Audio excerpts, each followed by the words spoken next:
Hey class, I wanted to make a video today just to go over the assignment from last week for finding the letter grades for the grades entered for the different classes, and you have to use a function.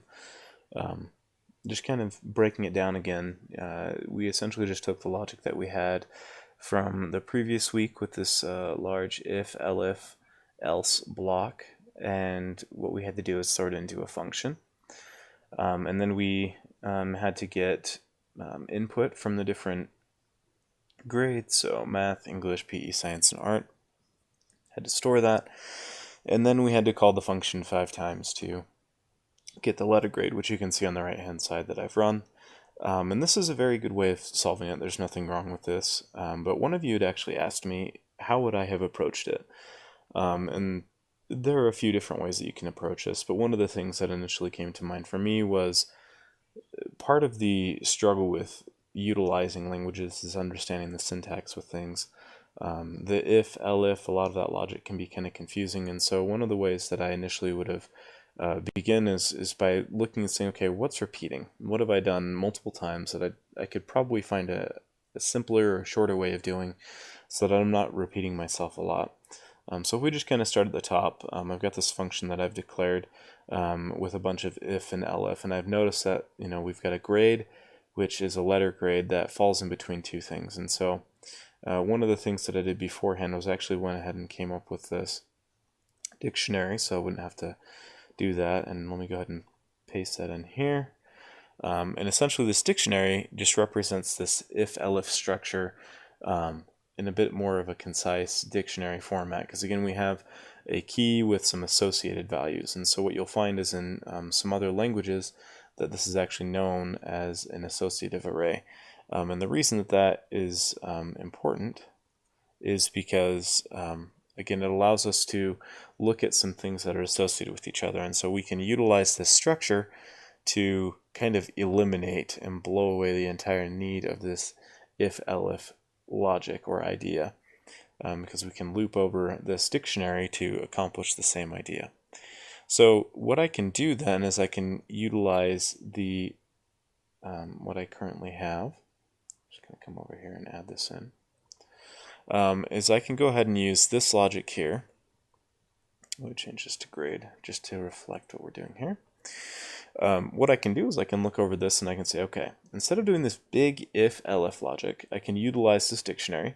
And what I can do is I can say, okay, I've got a key and I've got a value on the right-hand side, which will be represented below, and I can use items to access this iterator, this line by line, to access the value. And instead of doing this huge if-elif logic, I can come in here and say, okay, I've got a key and I've got a value. Key is on the left, keys on the right, or values on the right, and the value has some items as well because it also is a dictionary, and I know that has a minimum and a maximum.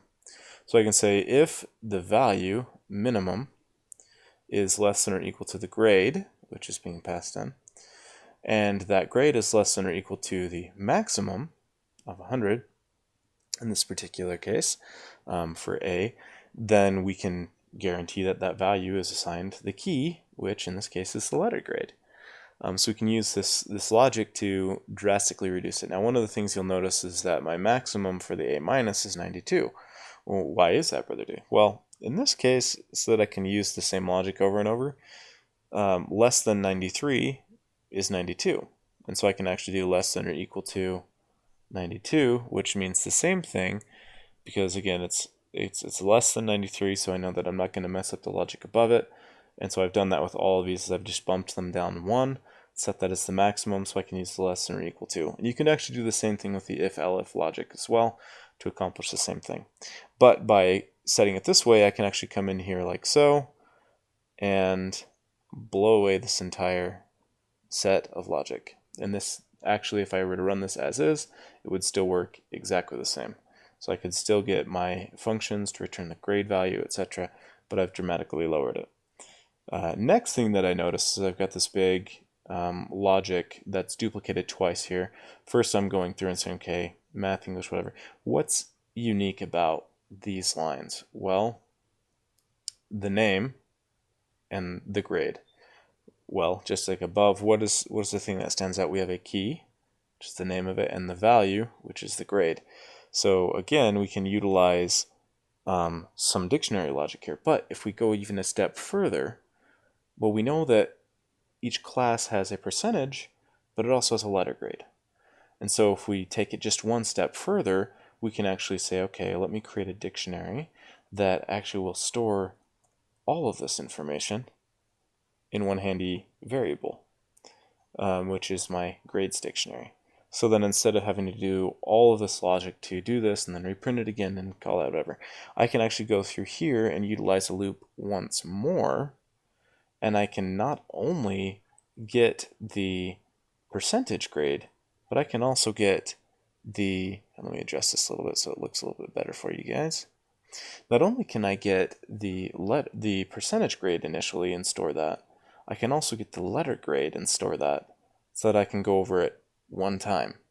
So we utilize this same idea where we have a course, which is going to be the key, and that's the representation here. So I have a course that I'm getting, and I'm going to store the grade and letter on the course using the dictionary, and I'm going to capitalize the name of it so that it prints out pretty. But essentially it's going to do exactly the same thing, but completely blow away the need for any of this logic here. This can all, at this point, go away. Now the one thing that's left is to print out what's left. We've stored it, but we haven't actually printed it out. So while you can go through here, you can utilize a loop one more time, and utilizing the same idea of the course and the course details from the same thing, now that it's been populated, we have the ability to now go through and print it out using the same dictionary is one thing. And so if we were to go ahead and look at this, it's roughly the same size, but a lot of the logic is a lot simpler because we're using the dictionary to really simplify, and we use loops to simplify, iterating over all these things. So what does this look like? We go through, and one thing that you will notice in Python 2, which is not true of Python 3, is that the order is not specified. It doesn't retain the order of when it was entered. And that has to do with hash mapping and things happening much lower than is important for this course. But what you can do here is you can notice, okay, what did I get in science? We'll just start at the top. We'll do 100. PE was 90, 80, 70, 60. And if you look over it, it behaves exactly the same as the previous, but without having to have so much heavy logic. Now, if you do care a lot about that, Python 2 dictionary, let me just real quick look at the dictionary order.